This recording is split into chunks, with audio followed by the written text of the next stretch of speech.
Greetings and peace, everyone. I would like to start this with the greeting of the Fatimiyya Sufi order, Nur Alaikum.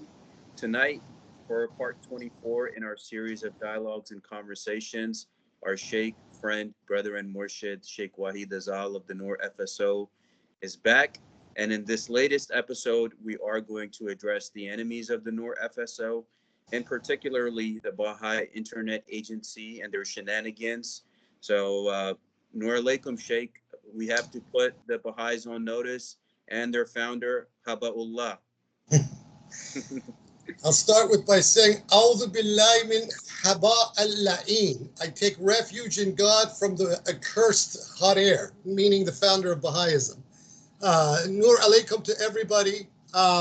There's a lot going on in the world today, and some of our worst fears are probably about to come true, but at least what this means is that there's a dialectic that is about to be resolved globally. I am witnessing censorship on the internet on unprecedented levels. YouTube, for example, is taking down just channels wholesale for just the most frivolous reasons, back and forth. So, I've kind of taken a few videos down off of my own page, not any of the stuff that you and I have done together, but everybody needs to be on their guard, because what looks to be like happening is that the empire and this neoliberal world order has its back against the wall. I am no apologist for the other side, for Iran, for the Chinese, for the Russians. I don't like them very much either. My track record speaks for itself. But this dialectic is in a process of being resolved in some fashion. And that requires that people need to be on their toes, especially if they are online all the time, because the enemy is showing its fangs. And this enemy is basically showing itself to have no respect for any kind of rule of law, any kind of fair play, any kind of human decency. The only thing that this enemy cares about is dominance and domination.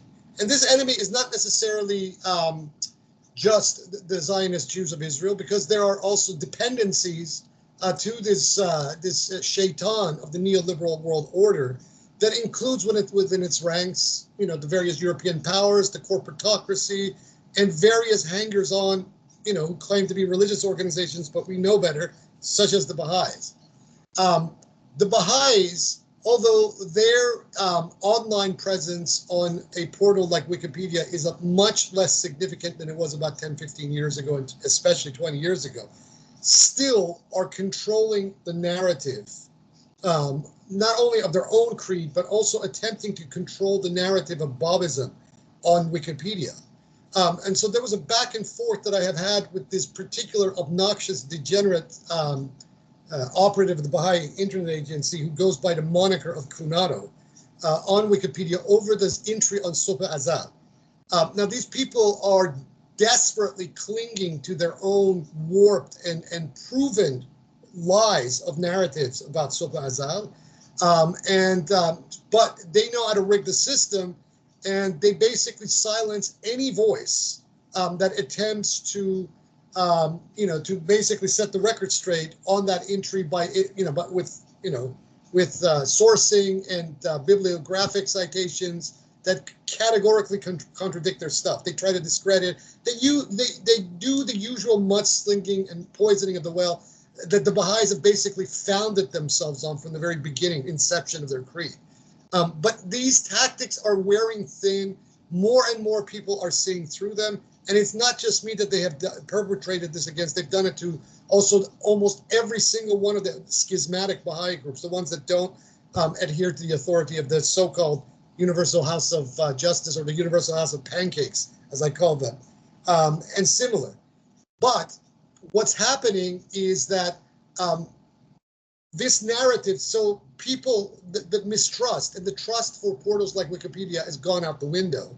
So people are turning to these alternative narratives. And you see this also on on the level of information, generally speaking, is that mainstream and establishmentarian portals have lost all credibility with the majority of the public at large.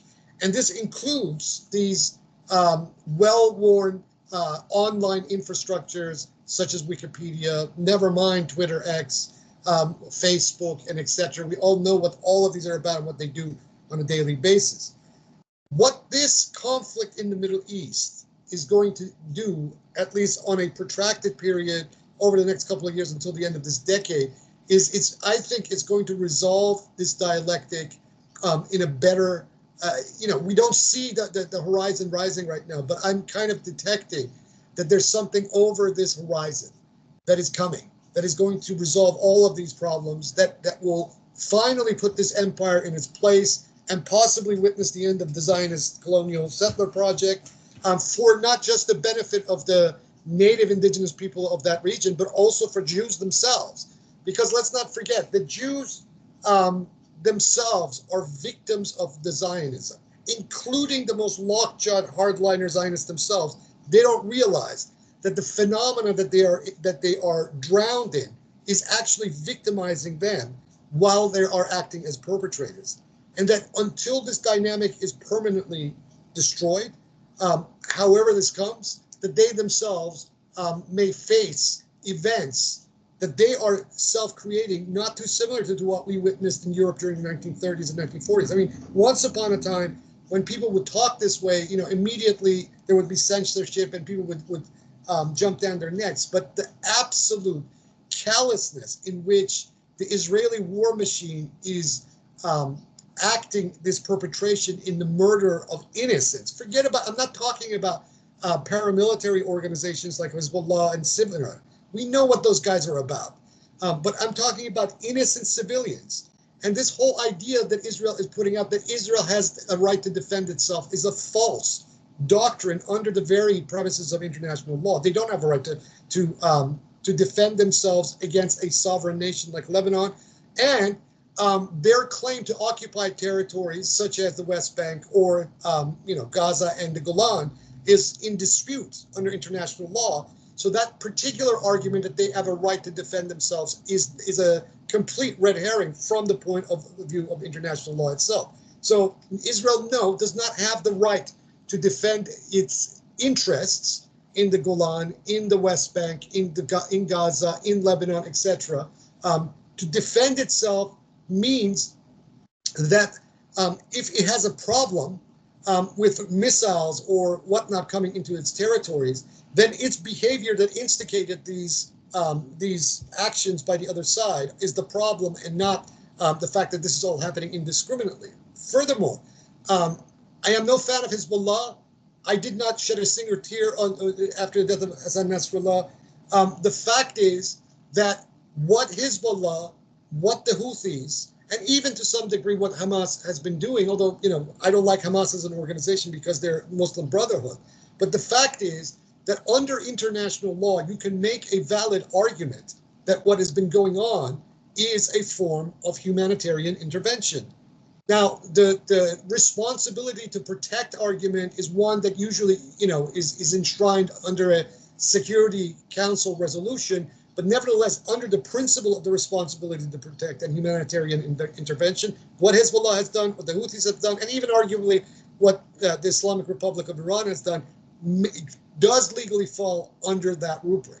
Now, I would like to see the mullahs regime in Iran gone, but I do not want to see the mullahs regime gone in Iran to be replaced by uber Zionist MAGA Iranians of the kind that Reza Pahlavi and his supporters represent. We don't need that, because this is going to bring back another form of authoritarianism in Iran, the very one that the Iranian people rose up against in 1978 and 1979 and overthrew. And this time, arguably, what Reza Pahlavi and his coterie of MAGA and pro-Zionist sellouts would bring to Iran would be even worse than the regime of his own father. So this is not what we need for Iran. Yes, we need the Islamic Republic of Iran gone. We need Ali Khamenei either dead or in the dock at The Hague, but we do not need the return of Reza Pahlavi. Besides, Iran has a massive pool of local talent, especially amongst the women. And I've named one of these women who is presently in prison, Nargis Mohammadi, who would serve a much better purpose for the future of Iran as a future leader of a post-IR Iran than this, this overprivileged monarch, son of a former monarch who hasn't worked a day in his life, who hasn't established a career in his 40 plus years of exile, sitting on his overprivileged backside in Virginia and then in France with the monies that his father pilfered from the Iranian people. We don't need any of that. We need a blank slate. And if the Zionists are smart and want to effect the regime change in Iran, they need to consider these sorts of factors, because if you put Reza Pahlavi and his people into power in Iran, you are ensuring that something similar like the Islamic Revolution of 1979 will happen again in Iran, and that time in the future it will come after you far worse than the current Islamic Republic of Iran has come after you. So you want to break this cycle. You don't want to repeat its cycle. And no matter what bravado you put out there about yourself, about how powerful and whatnot you are, and how many weapons and how many bombs that you can rain on the heads of the people of the Middle East, the fact is you cannot kill everybody. And when you create these cycles of resentment and violence, they will revisit you, and they have revisited you. Now, whether we take the events of October 7th as being, a self-generated event, or as some people believe, including myself, that there's some very fishy angles to this story about what happened last year, and that possibly Israel allowed it to happen or even encouraged it to happen so that it could then maximize and capitalize on what it has been doing over the last year in Gaza and now in Lebanon, and also possibly then in Iran. If this angle of the story is the correct angle, then these are forces that you unleash that you cannot ultimately control. No matter what sophisticated technology you have, no matter what game planning you do, I believe even if there's this massive escalation in tit for tat that erupts between Iran and Israel, which is about to happen and is already happening, that Israel itself will come out of this process completely scarred and transformed in a negative way, unlike anything it has experienced before. If you want to go there, then you will reap the consequences. And the skirt that you hide behind in Uncle Sam is not going to be able to completely stop that. Your Iron Dome missile defense systems have already failed in the last barrage of missiles that the Iranians threw at you. And if this escalates, the possibility here is that if the Iranians go all out, that they are going to turn most of Israel, most of the developed infrastructure on the coastline of Israel, cities like Haifa, Tel Aviv, Eilat, etc. They're going to turn them into a parking lot, and you can't stop that from happening. Sure, even drop a nuclear bomb on Iran, initiate the Samson option, but you are not going to come out of this looking any better than the ones that you are perpetrating against, right? So what do we take away from this? What do we take away from this on this macro level that I'm talking about, the Baha'is, is that the Baha'is, I have told these people this since, pretty much consistently since the 90s, is that if you push me and if you continue to do the kind of things that you have done against me in the Bahá'í community, we will resist you. And we have resisted you. The fact that we exist, the fact that many sectors of the Iranian community know that there is a Azali Babi presence amongst them. After years of you telling these people that we didn't even exist as a community, and that you were triumphalistically pushing this narrative that you had basically taken over us. After all of this year, you have been proven a liar. You can control Wikipedia. Wikipedia does not have any credibility, but I will continue to resist you for a very simple reason, is that the people out there who are going out there to looking for basic information about Wahid Azal the first thing that they come across is your propaganda. And this will not stand. I will not allow this. I have been fighting you on that particular entry for 20 years, and I will continue to fight you on that entry for as long as it takes, even beyond the grave. I am not deterred by your rigging of the system. I am not deterred by everything that you are done. And this Cunado fellow, this operative, this degenerate operative of the Baha'i Internet Agency has another thing coming. This guy cannot do willy-nilly whatever the hell he wants. He cannot willy-nilly manipulate and game the system. This stuff will come back and revisit him. He can back off, he can stop doing what he's doing, or he will be resisted by any means necessary. This is the way of things. And under international law even, the right to resist is an enshrined element of international law, whether we're talking about the Palestinian resistance or the Lebanese resistance, or whether we're talking on a micro level in situations such as this. They cannot do this forever, right? And moreover, they cannot kill everybody. And on the part of the Baha'is, they can't shut everybody up. The Baha'is have been losing people and have been losing support as a result of that. Consistently, they are hemorrhaging. The stories I hear back from people about the state of the Baha'i community, the hyphen Baha'i community, is atrocious. They are having no enrollments, so there's zero growth in the Baha'i community. And it's now basically composed of these 60, 70, 80-year-olds who had this idealism back in the 1960s, especially amongst the Western population who converted to Baha'ism, and some of their children. But they are not attracting new pool. Their uncompromising stand on certain issues has alienated many of their own people away from them. So as a creed, this thing is dying, right? Just like as an entity, Zionism and empire, who supports it, is dying, and everybody knows this.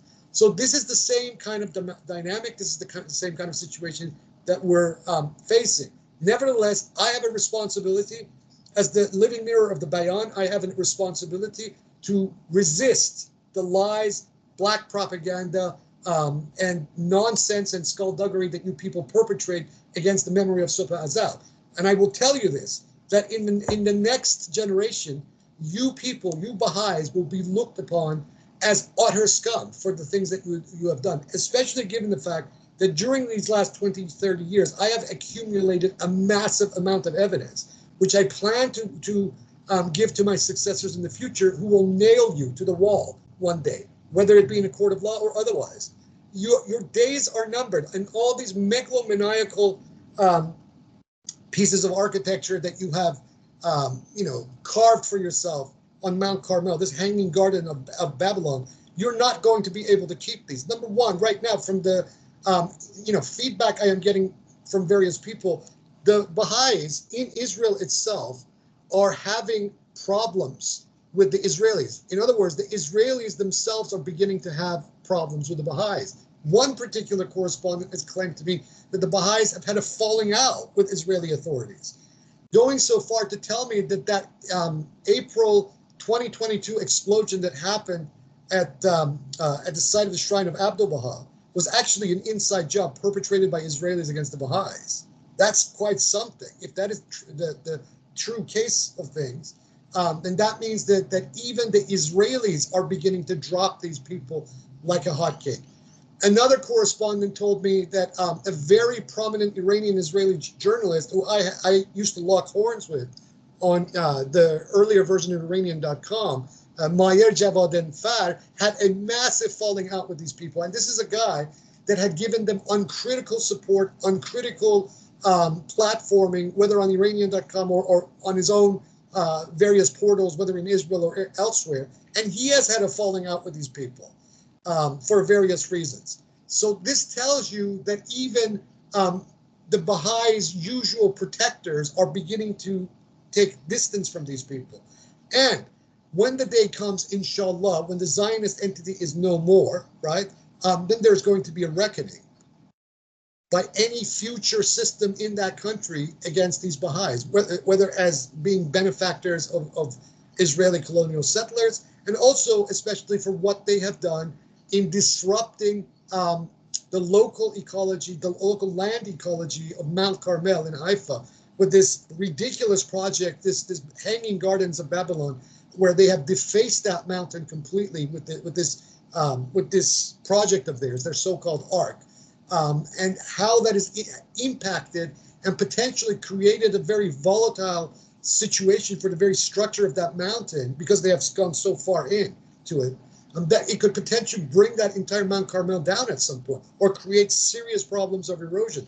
Things that the Israelis at the time did not clue into, but now, after 20 years, after this thing has been built, these problems are cropping up. So the hand of God works in mysterious ways, and the wheels of justice turn very slowly, but they grind extremely finely. And this is what's going on. So where we're concerned is that if you continue this track that you're on with the misrepresentation misrepresentation and lying and censorship that you constantly engage in where the bayan is concerned, you're going to get pummeled like nothing else. And I will be the one who will be pummeling you. And there's nothing that you could do about it, because I am going to drag you into a court of law at one point, or some form of a adjudicating body, for you to answer to that what gives you the right under anything to try to determine the narratives of another religion, right? And to censure the adherents of that particular religion and creed that have nothing to do with you, that you yourself are a schism of, and not a natural extension of. When this comes to the attention of a court or the court of public opinion, you are screwed. And this is where I am going to drag you, not just, and you and your authorities, the so-called Universal House of Pancakes. That is where I'm going to drag you eventually, inshallah. Over to you, Salman. Yes, Sheikh, inshallah. And I would request anyone who's listening to us, watching us, that if you know the identity of Kunado on Wikipedia, please contact Sheikh Wahid Azal, or please contact me. We need to get to the bottom of this. And the Baha'is are going to be the architect of their own destruction, as we're seeing with Zionism. I mean, it's for Israel and the Zionists, it's a global PR disaster. Everyone's either boycotting them, business-wise, diplomatically, financially. They are not going to last. They are not going to recover from this. And the great Iranian people are the Persian people, the ones that were in charge of the Persian Empire. They have outlasted great opponents, much more worse than the Ayatollah, the mullahs, the Zionists, or any other adversary that they are dealing with. As for the Baha'is, their International House of Pancakes, they're trying to copy the Persian Empire's Hanging Gardens of Babylon, but they cannot copy that. And inshallah, in the future, I think, as we saw during the time of COVID, when we saw women leaders who took great care of their countries, I think in Iran, we will see a great woman leader who will emerge from the ashes. And she will be a part of the healing process. Inshallah. Yeah. That's all I'm working for, because this will change everything. It will change the entire terrain of that region. It will resolve a lot of the problems that region has had for a very long time. It will finally start to put these Islamists in their place, which is something that needs to happen, but simultaneously it will put these forces of empire in their place as well. We need a new paradigm. We don't need to repeat, this whole ping pong between the unipolarists and the multipolarists is a problem. This needs to be resolved. We need something beyond either Atlantia and Eurasia, against the Anglo-American, Anglo-European, Anglo-Zionist empire, and against this Dugan, Putin, Xi monstrosity that is now emerging that is equally as bad. This human race, and not just the humans, but this whole planet needs something else. We need to get beyond this unipolar, multipolar nonsense. Otherwise, Sheikh, you're right, because middle force is so necessary. Recently, I heard something from Dugan, who was saying that in terms of how Israel is dealing with its enemies, and he was praising them, how they're destroying their enemies. So it's a newsflash to people that neither side is your friend. As you're even seeing in the American political system, that each candidate is trying to prove their loyalty and love for Israel. But you got people here in the Carolinas and other states who are drowning, who are suffering, while their own government is sending billions to these other nations they don't care about you. So I think there's a global revolution in these interesting times that we are living in, where the people of Iran will hold the mullahs accountable, and the people here in America are holding their leaders accountable, especially the ones that are dual citizens and have their loyalty with the Zionists. Absolutely. And this is the thing, our enemies are the global elite, and these global elite can even be at each other's necks, which is what we're witnessing right now. But they are the enemies of humanity. Yeah. Donald Trump, Kamala Harris, Joe Biden, Benjamin Netanyahu, the leadership in Europe, Ali Khamenei in Iran, and on, Xi in China. These are the enemies of the human race. Yes. Period. Yes. And don't forget about the the rich Arab Gulf states, right? They Yes. have no concern for what's going on in Palestine and Gaza and Lebanon. And the only people from a humanitarian intervention perspective that have fought back against the Zionists are the Shia groups, which Yeah. shows to the Islamic world that only the Shias, even in Iraq when the Americans were there, and even what's going on in Gaza and Lebanon, it was only the Shias that fought back, while the rich Sunni Arabs, they stood back. And they, even But the it's a Crown dark, Prince there, MBS, he said he there doesn't is care about Palestine. there's a dark side to that, which I'm going to highlight in a forthcoming article that I'll be publishing soon. These Shia militias that Iran has cultivated since the early 1980s, since 1982 specifically, when Israel invaded Lebanon, they, because of their intimate relationship, especially on the financing level with the IRI, um, increasingly acted also as mercenaries for the IRI in state repression, kind of situations in Iran. This Mm-hmm. has happened 3 times now when the Iranian security and law enforcement personnel were not trustworthy as far as the regime was concerned. They called in Hezbollah or some of these groups in Iraq, like the Hashd al-Shabi, to act in the capacity of mass repression and mass murder of Iranians. This happened in 2009. This happened again in 2019, and also more recently in 2022, 2023.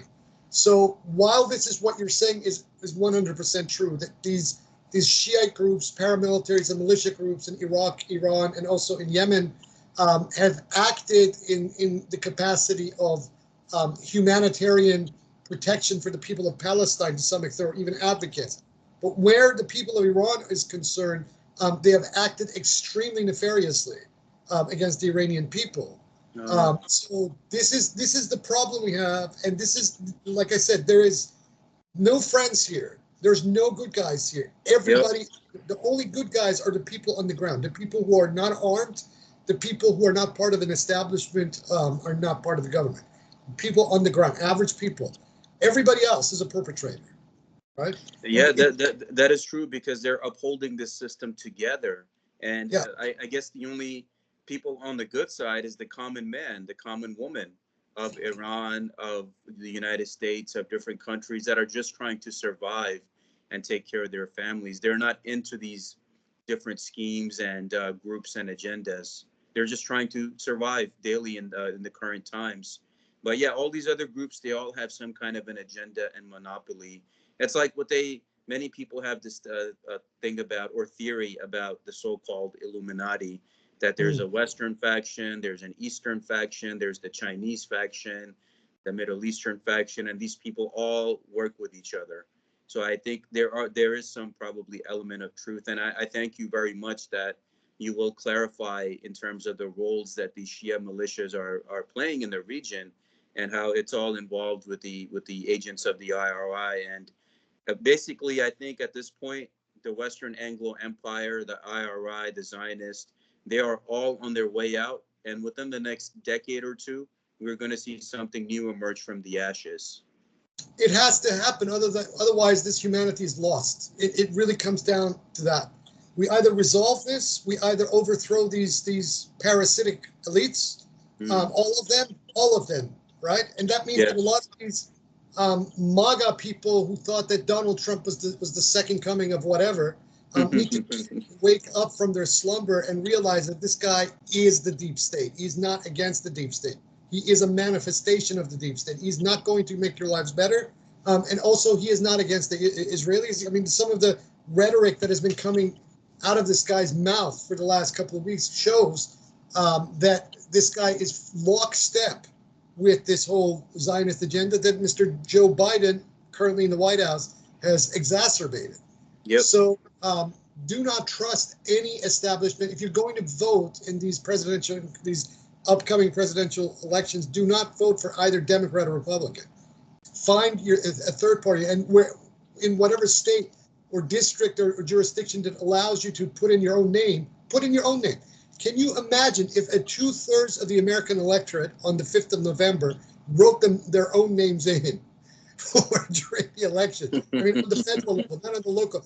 Can you imagine what that would do to the system? If that it will break the system. And right now I'm seeing a, the irony of all of this, Sheikh, is you have Trump, right? He has Ivanka and Jared Kushner. That's the Zionist ball chain that is around his neck. He moved the embassy to Jerusalem. He gave Golan Heights to Israel. And he's still making dangerous rhetoric that we have to destroy Iran. You have Kamala, her husband. He's a Zionist Jew. And these people are all infiltrated amongst one another. And the ironic thing that I see is the third party candidate, Jill Stein, who is a Jewish woman, is Mm. saying that I will end aid to Israel on day one. And she has a Muslim vice president candidate with her. So that's the whole, the irony that I see, that it's actually a Jewish woman who's saying that I will put an end to all of this with Look, Jill Stein. there are a few Jewish women out there that have seriously impressed me. One of them is Jill Stein. Another Yeah. one of them is Naomi Klein. That Yeah, is absolutely, I look at this woman as like a female version of Moses to the current Jews of this generation. This woman is switched on and she has integrity as high as Mount Everest. yeah, I wish more people listen to this woman because she knows what Zionism is, and she's called Zionism what it is. She's called it the golden calf, right? So this is like the situation that the Jews of the world find themselves at this time is almost biblical. And instead of worshiping the one true God, they're worshiping the golden calf of the Samari. This is Zionism, and this is yeah, what it is. And unfortunately, even many religious Jews have been taken in by this nonsense, and actually believe that this piece of real estate in the Levant is something that that is literally theirs for eternity. I mean, from my point of view, Judaism is an abrogated religion. Period. So whatever God may have said 3,000 years ago no longer applies to this time. That caravan left a long time, and especially when the Jews rejected Jesus the Christ, that caravan left. And so this is something even what the Christian Zionists don't seem to understand is that when you are validating this Christian Zionism, right, you are actually going against the very teachings of Jesus Christ himself in every conceivable way. And you're not going to bring about a second coming of Jesus in the way that you think is going to happen. God doesn't roll that way, right? yeah, That's not how, God is not predictable. You cannot predict or even prophesize what God does. God does what God does. And, one of the cardinal doctrines of Shiism is al-Bada, the alteration of the divine plan. And for a very simple reason is that the whole point of the exercise is not to look at the signs. The whole point of the exercise is to look to God, not the signs of God. Because if you get trapped by the signs, then you're trapped, you're an idolater. You're not going for the Tawheed, you're going for the signs. And this is the problem that all these religions, especially the Abrahamic ones, have had in their constant rejection of these holy figures that have been sent to them as messengers to clean up their act. And they killed them one by one, whether it's be the various Jewish prophets or whether it's Jesus or in the rejection of the Jews of Muhammad, peace be upon him, which from the Bionic perspective was literally the second coming of Jesus. This is the doctrine of the Bayan. So, what these people are doing is basically wasting their own time, engaging in this fruitless, almost satanic engagement in that region that is basically putting their own immortal soul into jeopardy. If most of these Christian Zionists and these hardcore Zionist Jews think that they're going to be rewarded in the afterlife for what they're doing to the Palestinians and the Arab population, they got another thing coming, because that's not God. That is the Shaitan itself. They are misguided. They are manifestations of the name Mudil, as straight up as that. And they are the denizens of hell, these people, for what they're doing. It's not about what they believe, it's what they are doing. Not what they're believing, it's what they're doing. And what they're doing, and if you recall in our readings of Ibn Arabi's Fusus al-Hikam, there is no greater crime, no greater sin in existence than murder. Not blasphemy, not adultery, not anything else. Murder is the supreme crime. And very interesting, one of the things that Ibn Arabi points in one of the latter chapters of the Fusus al-Hikam is that God forbade, did not allow David to build the Temple of Solomon. Why? Because David, the first king of Israel, was a sinner. Number one, in committing adultery with the wife of his leading general, Bathsheba, the mother of Solomon. And number two, because of all the blood that he shed.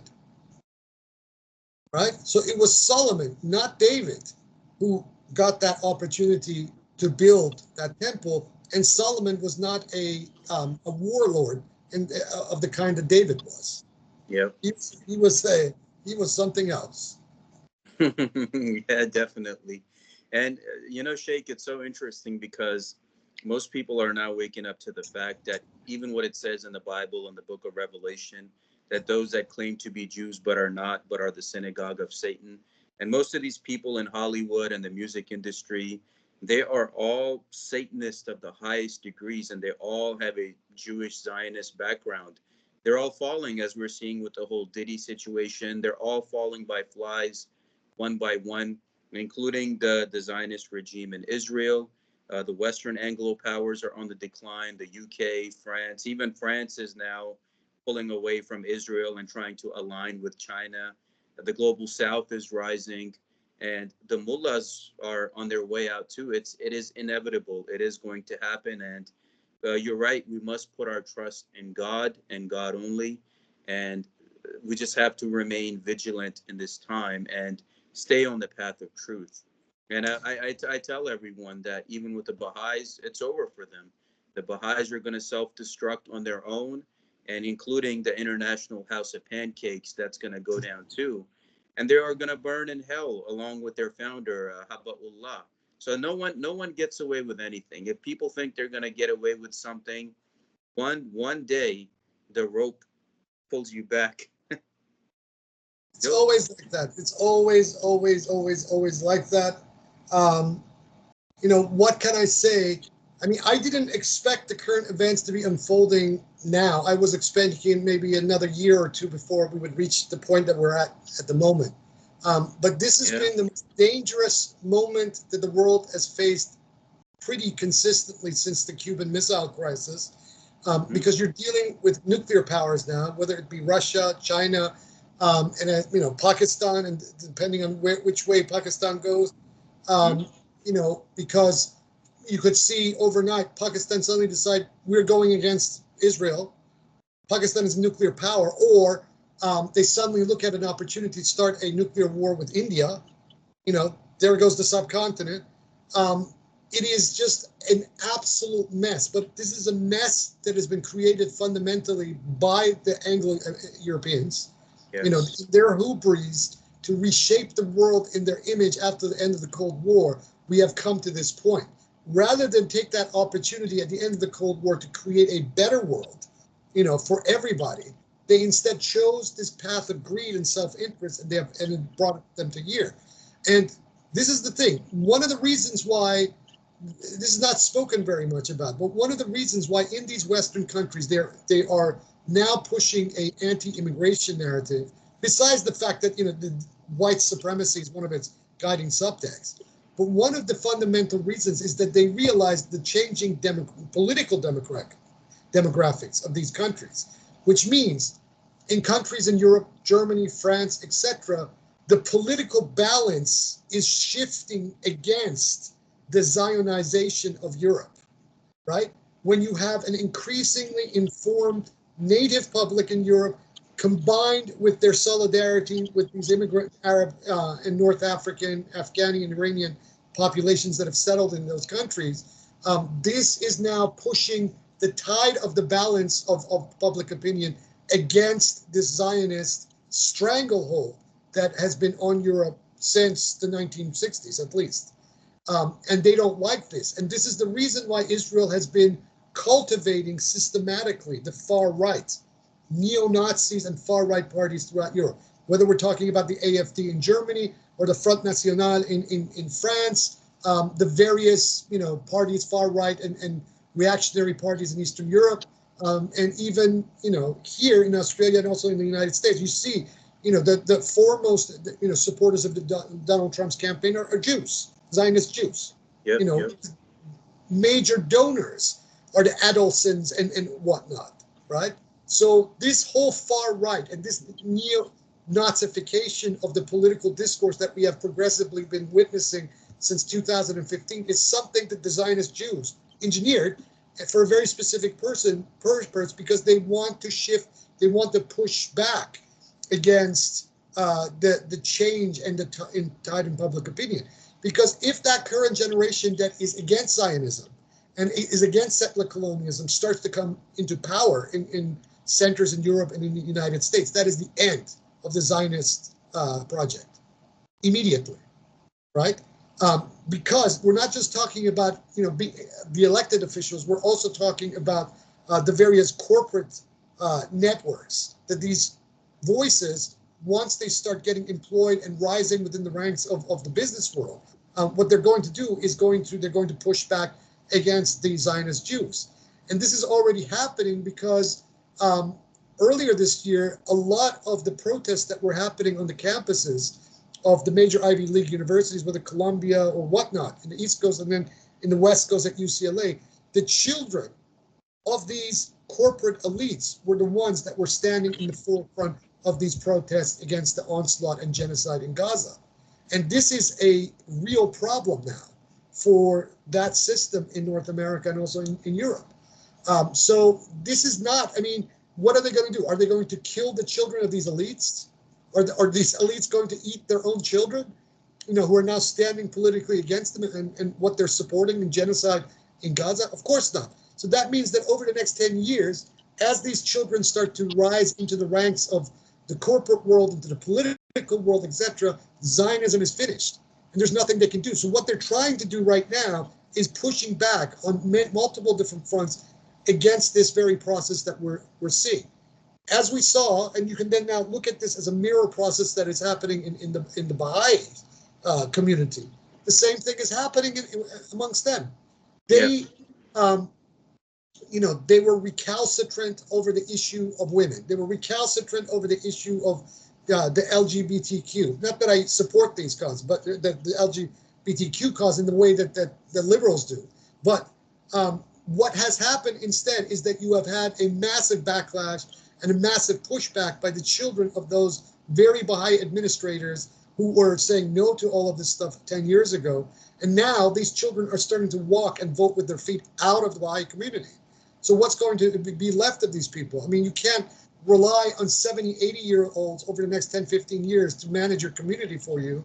It's going to implode. It's, and that's it. It's just, that's all she wrote. Same is happening to Zionism. I see Jews, American Jews, the children of lockjawed Zionist Jews joining organizations like Jewish Voices for Peace. I see these kids, picketing, Grand Central Station in New York City, going to Washington, D.C., trying to occupy the middle of the rotunda in the Capitol, etc., etc. So this trend is unstoppable, and they can't murder their own children then, if they are that dumb to even think about something like that, then they really are lost. So well, it's pretty much over, Sheikh, because the current generation, it's going to take another generation. By the time a lot of these students are rising up into their respective positions, Zionism dies with the current people in charge. It's not going to continue in any future generations. That includes Baha'ism, Zionism, all of these different isms that are a part and elements and extensions of white supremacy that have suppressed and put people down and have hurt people. So all of it is going to change, inshallah, within the next generation. And I know even I was watching the Pakistani news, and they were saying that we side with Iran, that if, God forbid, Iran gets attacked in a war, then we will use our assets to defend Iran. I think it's a part of the defense deal that they have with Russia and China. If anyone attacks Iran, all three of those parties have nukes. So this is not going to end well for the Zionists. If they think they're going to get out of this fight without a scratch on their face, I think the face is going to be pretty bruised up and it's going to be beaten to a bloody pulp. They're not going to get away with this if they try to target and hurt innocent Iranians. No, and the words right now in Eastern Europe is the following, that NATO is about to be humiliated by Putin, that they so miscalculated the way that they conducted this war. They so miscalculated in pushing Zelensky and the Ukrainian political leadership into going into outright conflict with the Russians, that the way that this is now going, even though the Ukrainians have made various incursions and blown things up in Russia itself, the fact is they were losing the war, and the West is losing money in funding this war, and they don't want to continue funding it anymore. So whoever is the next occupant in the White House, the Ukrainian war is going to end very shortly after they take office. If it's Donald Trump, probably within a matter of weeks. If it is Oh, there it is. with Sorry. Kamala Harris, then it would probably be a more protracted negotiation. But Putin has effectively outlasted the attempts to, basically do what the Atlantists did. And this weakens significantly the NATO alliance. And Trump is on record saying that he wants to tear up the whole thing. So this party is over. So what mindful, conscientious people need to now think about is, what are we going to do after? Because this struggle, there's an element to this dialectic that still needs to be resolved, and that is that these authoritarians, in the form of Vladimir Putin, in the form of Xi, in the form of the Islamic Republic of Iran, are just as much our enemies as these bastards in Washington, in London, in Tel Aviv are. We need a world beyond these people. We need a third path beyond all of this. And you're right, Sheikh, because Zelensky, he's an actor. I recently saw a video of him where he was with the governor of Pennsylvania, who himself is a Jewish man, and they were signing bombs like together that were going to be dropped on Gaza. So a lot of these Zionist Jews are in this club together, nationally and internationally, and they're being exposed for who they are, whether it's in the music industry, Hollywood, entertainment, politics. People, your average American, I'm so surprised, now knows about all of these different influences and how deep the tentacles go. And after Zelensky, I hope the people of Ukraine find healing. After the mullahs are gone, I hope the people of Iran find healing. Same for the people of America, for Gaza, Lebanon, all of these places. The common man needs their own third force, away from these different elites and elements that do not serve them. And they will get held accountable. God sees all. Absolutely. She sees everything, and she will hold these criminals accountable. And I'm So so great. I'm grateful for Sheikh Wahid Azal in my life, and I'm sure all of you are, as Sheikh Wahid Azal is the living mirror of the Bayan, and she whom God shall make manifest.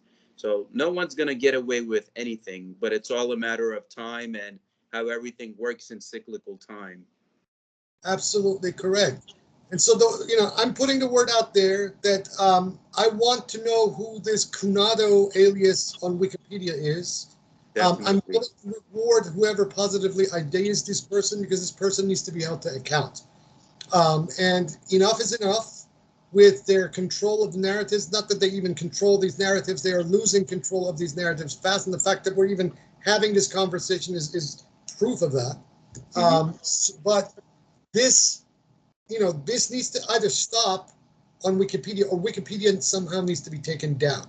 Now, luckily, the reputation of Wikipedia is already dirt everywhere. So what did your instructor once say about Wikipedia? We're telling me Yeah, in high school and college and the different places of education that I've been, they were super strict that you'd never ever use Wikipedia. It's like going into a public bathroom and you see people that have scribbled on the stalls and have scribbled on the walls. That's what Wikipedia is. I mean, even academia, even though the Western ivory towers do not like Wikipedia. So it is not a reliable source, whether you're an academic or an intellectual. And in those circles, those sources are not accepted. And a lot of these Baha'is, even Kunado, they try to protect themselves because they are donors of Wikipedia, right? That they usually have that label attached to them.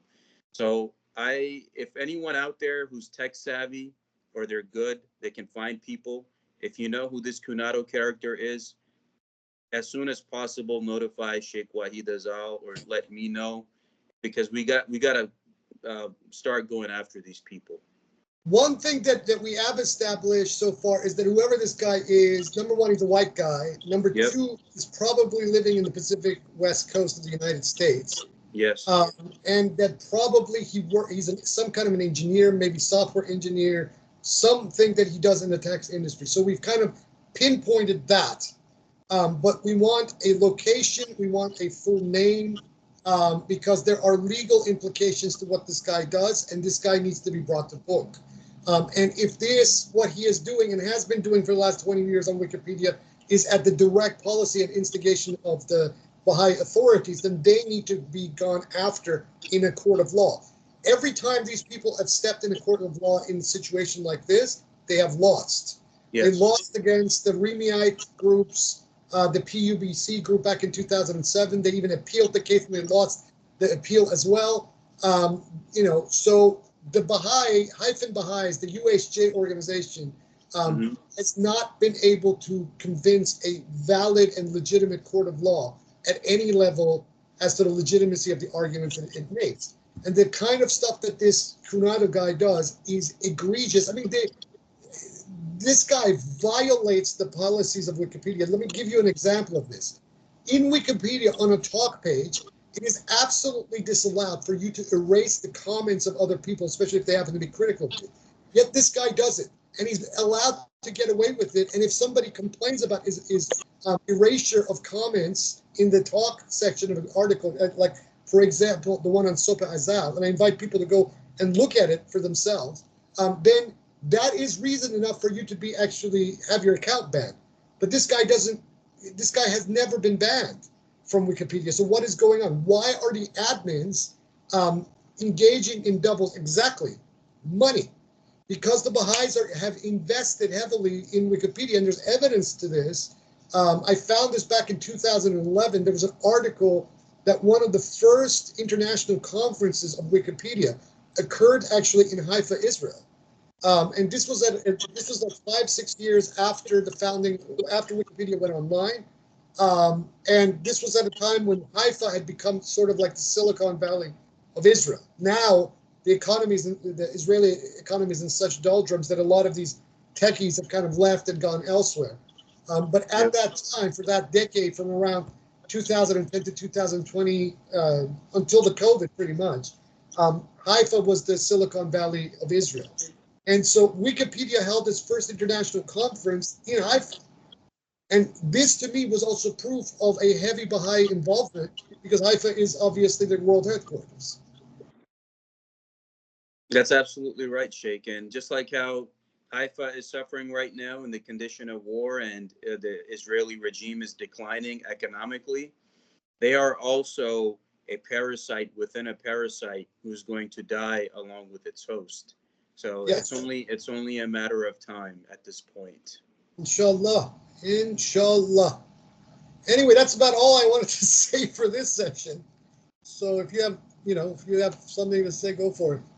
Yeah, definitely, Sheikh. I'm just grateful for you, your presence in my life, and all that you do for me and others in this journey that we're in, this human journey that we're in. And all these people, the enemies of humanity, whether it's the Baha'is, the Zionists, or the IRI, they're all the same, different heads of the same dragon. Whether it's the Saudi elite or the elite in Pakistan, no one's going to get away with anything. And we are living in times of such revolutionary change all over the world. And I think we will see something in our lifetime. And I'm truly grateful So we should maybe God has given this to us.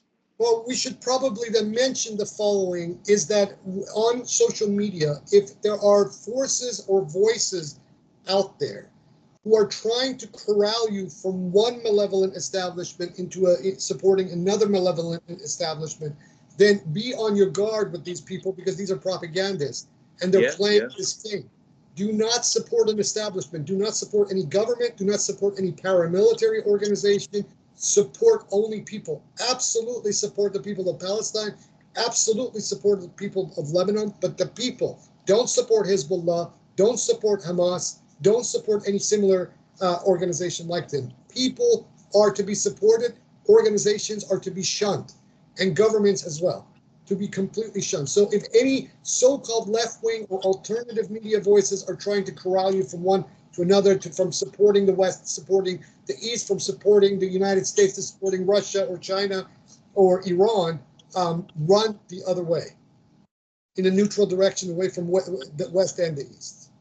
Yeah, that is absolutely correct, Sheikh. Because even right now, in what's the people of North Carolina are finding out that during a time of emergency or disaster, it's not any organization or political leader or anyone that you have an allegiance with that will come and save you and your family. It's your local village and your local community that will come together and help each other. So people need to raise their local communities, raise their local villages, and put those resources together. Put those resources together, and so then put your electronic devices down. Stop interacting with people and having your only interactions with people via this contraption, your phone and your digital, your computer or whatever. Interact with people in the real world. This is what this digital age has done to humanity. It has deliberately isolated people from each other. This needs to change. We can have the technology. Absolutely, the technology is important. But if you start to lose contact and interaction with actual human beings, then this system of the Antichrist has won and controls you, no matter how far your voice can get on digital platforms. It's irrelevant.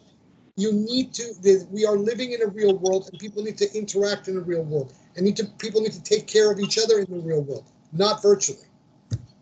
That's true, Sheikh. I mean, even the founder of Apple, Steve Jobs, he himself, while he was alive, said in an interview that I would not put any of these devices into the hands of my children unless they are in their teenage years, like late teenage, early adulthood, and I've mentored them and guided them correctly. And right now, you see, even if I go in public places, you have parents with their kids who can't even eat without looking at a tablet or a phone. And that is so sad. Like, how are they going to grow up and operate and survive in this crazy world of ours? How will they have relationships? How will they I make a have living? I have had this conversation with my own daughter's teachers at her school, because her school has basically forced the entire school to go digital, right? Uh-huh. So most of the instruction, even in a physical classroom with a physical teacher, is being done by tablets and iPads, right? Uh, I just don't even understand why. When you have a physical classroom with a physical teacher, what necessity is there for an iPad or a tablet? And yeah, yeah. and I tell them, look, what you're doing is you're basically forcing a form of social engineering on these children. And these children are going to become a problem to you and me in the next Hmm. 10, 15, 20 years because of this just very misguided way of pedagogy. Yes. That is absolutely right. And I pray, Sheikh, that the world becomes a better place for your daughter, for all the daughters of the world that are growing up right now. And I know that the goddess, her blessings are always with all of us. And inshallah, in our lifetimes, in my lifetime, we will see a positive future for your daughter and for all the daughters of humanity. Inshallah, inshallah. Inshallah. And this has been a great privilege for me, this part 24 in our series of dialogues and conversations. I hope those that have listened have benefited as well. And I really look forward to our part 25 in the future as well. And if there's anything that I have failed to ask you, or if anything you would like to address, please take your time. Um, Nothing much. I will, however, make the announcement that I have finished writing the Effulgences of Wisdom. I finished it last week. And at the moment, I'm going through my draft of this book, and I wrote the book concurrently in both Arabic and English. I will probably self-publish the English version first, because the Arabic is going to require a lot of different kind of editing. So, and this is going to take a long time to do. So, the Effulgences of Wisdom is my answer to Ibn Arabi's Fusus al-Hikam. Yeah. And instead of dealing with the male prophet messengers that Ibn Arabi's Fusus, Bezels of Wisdom, dealt with, my Effulgences of Wisdom deals with 28 women from Eve to Fatima, alayhi salam. This is you will see what it is about, and this is imminent. So the self-publication of this is imminent. It is coming soon. I am not, and people have asked me this question many times. Why am I constantly self-publishing? It's a conversation that the late Peter Lambert Wilson and I had a few times as well, because he was wondering the same thing. And I told him straight up that I'm implementing your own temporary autonomous zone idea in self-publication. And what the digital age has done, even though it is a controlled portal of the corporatocracy, what the digital era has allowed me to do is to circumvent and use the platforms and the internet infrastructure against itself as a form in order to create a temporary autonomous zone in publication. So this is one of the reasons why I put my own publications out there for free, which tells you that I'm not there to make money. I'm only there to put out ideas.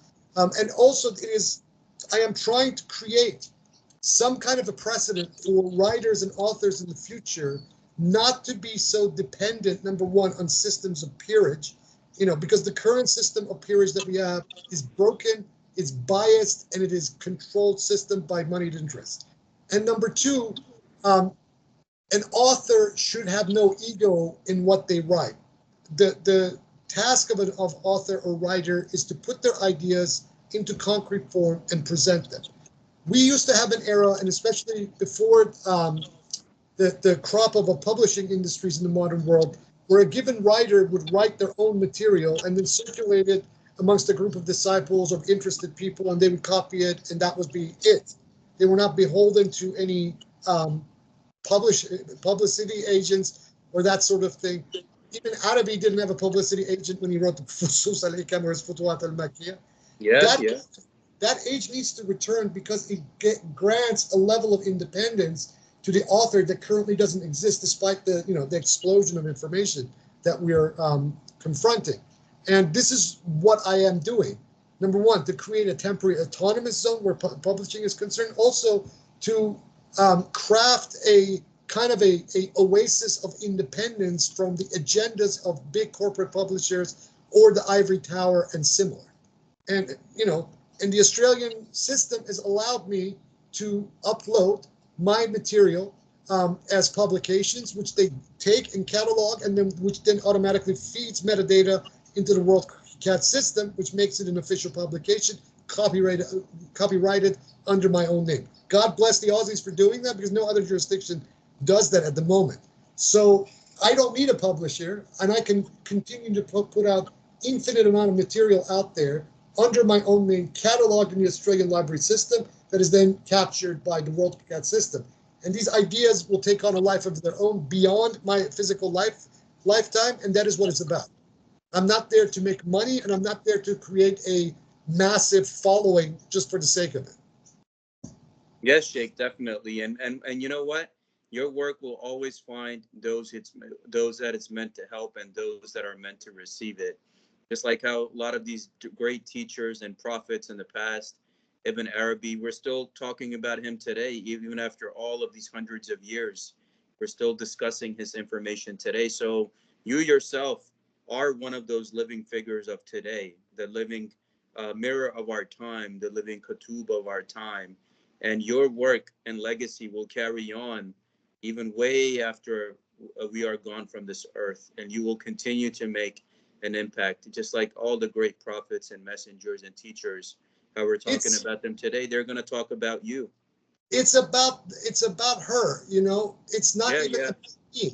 I'm not doing anything for myself anymore. Even if one point in time I maybe was thinking about myself, I don't do that anymore. What I'm thinking about, number one, is the All High, and number two, for the future generations that are about to come after us, because they, more than anything, need that kind of guidance that presently in this timeline that we're in right now at this moment is very few and far between.